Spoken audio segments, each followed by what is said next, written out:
Imagine this. You're walking up a lighthouse in the dead of night only to hear footsteps behind you, but when you turn around, there's no one there.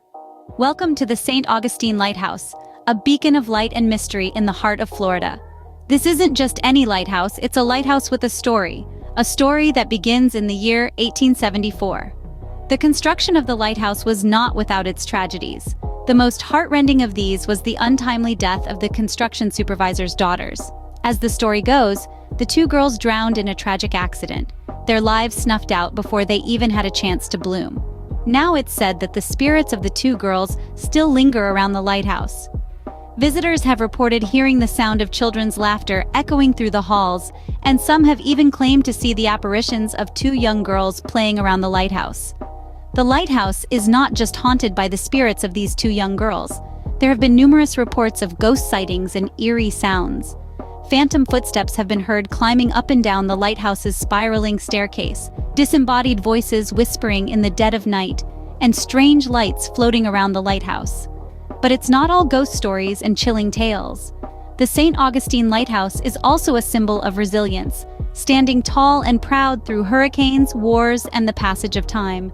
It continues to shine its light across the waters, guiding sailors to safety, just as it has for nearly 150 years. The St. Augustine Lighthouse is more than just a historical landmark. It's a place where the past and present meet, where the living and the dead coexist. It's a place that embraces its history, its tragedies, and its mysteries. Next time you're in St. Augustine, perhaps you'd like to visit the lighthouse, if you dare.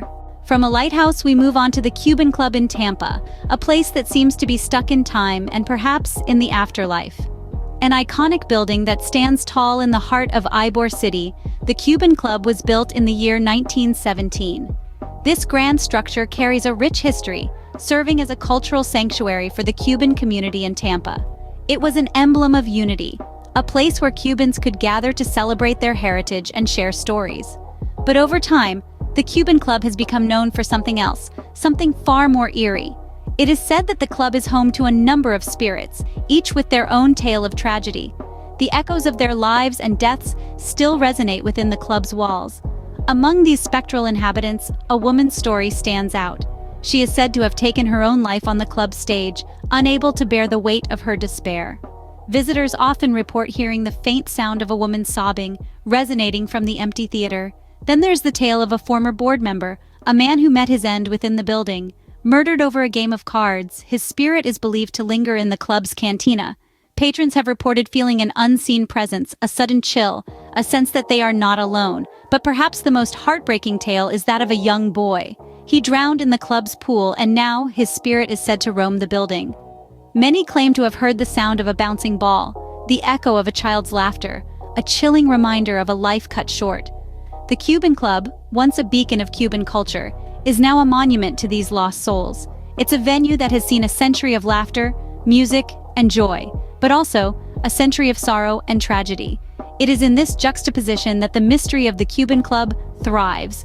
The Cuban Club, a venue of laughter, music, and it seems eternal residence. Leaving the lively Cuban Club, we head over to a place with a rather ominous name, the Riddle House in West Palm Beach. Built in the early 20th century, the Riddle House carries a heavy history within its walls. Originally serving as a funeral parlor, this location was not just a place of mourning, but also a place where the departed were prepared for their final journey. In 1905, this Victorian-style building was erected. Its purpose was to lay the deceased to rest before their burial. But as the years passed, the house took on a new role. It was relocated to Yesteryear Village, a living history park where the echoes of the past are felt in the present. But it's not only the architectural beauty or historical significance that draws people to the Riddle House. It's the chilling stories of its otherworldly inhabitants. One of the most notorious of these specters is Joseph, a former employee of the house. Now, Joseph's story is a tragic one. Struggling with personal issues, he chose to end his life in the attic of the Riddle House. Ever since his untimely demise, visitors and staff alike have reported strange happenings. Objects moving of their own accord, sudden cold spots, and the eerie feeling of being watched are just a few of the phenomena experienced. But it's not just any ghostly presence that haunts the attic. It's Joseph himself. Many have claimed to see a man matching Joseph's description, often appearing distressed or angry. Some even report hearing hushed whispers or seeing objects move as if being manipulated by unseen hands. These chilling accounts are not for the faint of heart, yet they draw many brave souls to the Riddle House. People fascinated by the unknown, intrigued by the possibility of coming face to face with a spirit from the past. The Riddle House, a place where the past refuses to rest. From the Riddle House, we travel to one of the most scenic haunted locations, the Deering Estate in Miami. This historic piece of land is as breathtaking as it is mysterious, with its expansive waterfront, lush foliage, and grand stone mansion. Created in 1922 by Charles Deering, a Chicago industrialist and passionate art collector, the estate was designed to be a winter retreat and a sanctuary for his impressive art collection. But the Deering Estate is not just a symbol of opulence and artistic passion. It's also a testament to the diverse history of Florida, serving as an archaeological, historical, and environmental preserve. The grounds of the estate have yielded artifacts dating back 10,000 years, offering glimpses into the lives of Florida's earliest inhabitants, the Paleo-Indians, and later the Tequesta tribe. Yet it's not just the past that lingers in the air here. There's an undeniable presence that transcends time, a spectral energy that many attribute to the spirits of those who once walked these grounds. Visitors and staff alike have reported a range of ghostly encounters, from chilling whispers in the wind to full-bodied apparitions. The most famous of these apparitions is Charles Deering himself. Often spotted in the Stone House, his former residence, Charles seems to be forever attached to his beloved estate. His presence is said to be friendly, even comforting, a lasting testament to his love for his home. But Charles is not alone. The spirits of Native Americans have also been seen wandering the grounds, their translucent figures often appearing near the burial mound on the property. These sightings have led many to believe that the estate is a spiritual crossroads, a place where the veil between our world and the next is thin. The Deering Estate, where history and the supernatural blend seamlessly. It's a place where the past is not just remembered but experienced, where every stone and tree may hold a story, a memory, or a spirit from another time.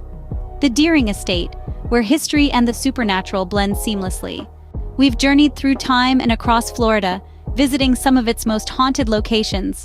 Let's take a moment to look back on the chilling tales we've uncovered. First, we ventured to St. Augustine Lighthouse, a towering beacon with a rich history dating back to the 18th century. The lighthouse is not only known for its historical significance, but also for the eerie paranormal activities reported by many. The ghostly apparitions of the lighthouse keepers and the mysterious laughter of children are tales that continue to spook visitors and locals alike. Next, we took a detour to the Cuban Club in Ybor City. This cultural hub of the early 20th century is said to be haunted by the spirits of those who once graced its hallways. The phantom piano music and the apparition of the young boy who drowned in the pool are spine-chilling stories that add to the club's spectral reputation. We then found ourselves at the Riddle House in West Palm Beach. This early 20th century funeral parlor turned residence is home to chilling tales of objects moving on their own and the haunting figure of an angry spirit known as Joseph. The unsettling occurrences in this house have even the bravest of hearts skipping a beat. Our journey concluded at the Deering Estate, a beautiful nature preserve with a haunting past. The spirits of Charles Deering and his family are said to roam the grounds, their spectral presence adding an eerie touch to the otherwise serene landscape. These are just a few of the haunted places in Florida. Each is steeped in history, draped in mystery, and rich with tales that send shivers down the spine. Who knows what other mysteries and ghostly tales await in the Sunshine State? Until next time, keep exploring, and remember, every place has a story. Some just have a few more spirits than others.